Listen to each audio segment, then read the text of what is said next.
Hey guys! Welcome to Couple. Please like and subscribe if you like this video. The suicide rate in the United States keeps climbing, and experts have identified two major reasons behind the rising number of suicides among Americans. Since 1999, U.S. suicide rates have increased by 25%, with over 40,000 Americans taking their own lives in 2016. Two separate reports have identified possible reasons behind the alarming trend. The risk of suicide contagion. Fashion designer Kate Spade was found dead in her apartment in Manhattan in what appeared to be suicide. A few days later, chef and food storyteller Anthony Bourdain was found in his hotel room in France unresponsive, also suicide. According to mental health experts, high-profile celebrity suicides lead to what is known as suicide contagion. This is when the suicide of one person or multiple people contributes to increased suicidal behavior among others, especially to those who are already harboring suicidal thoughts or are already at risk of suicide.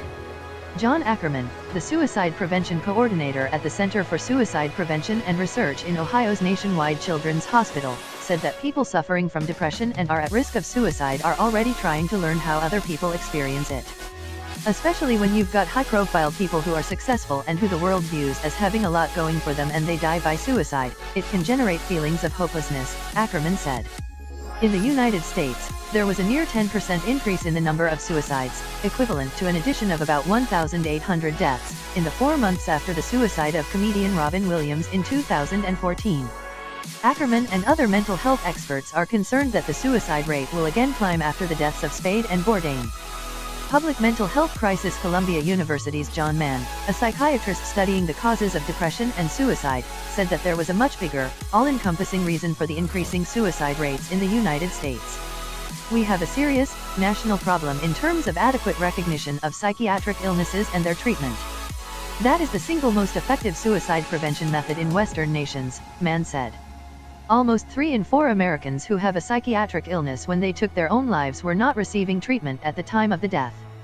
Mann said that making mental health care more affordable may help decrease the U.S. suicide rates, but the government has made significant cuts in public mental health funding over the past decade. The latest budget cut by the Trump administration will also remove the Medicaid program, which is the major source of public funds in mental health treatment that serves more than 70 million low-income and disabled Americans. No magic formula for suicide prevention. According to mental health experts, helping people process loss and cope with difficult emotions are important in suicide prevention. We can't take for granted that everyone learns this by some magic formula, said the National Action Alliance for Suicide Prevention's Dr. Jerry Reed. We learn how to read, how to write. We also have to help people learn how to cope.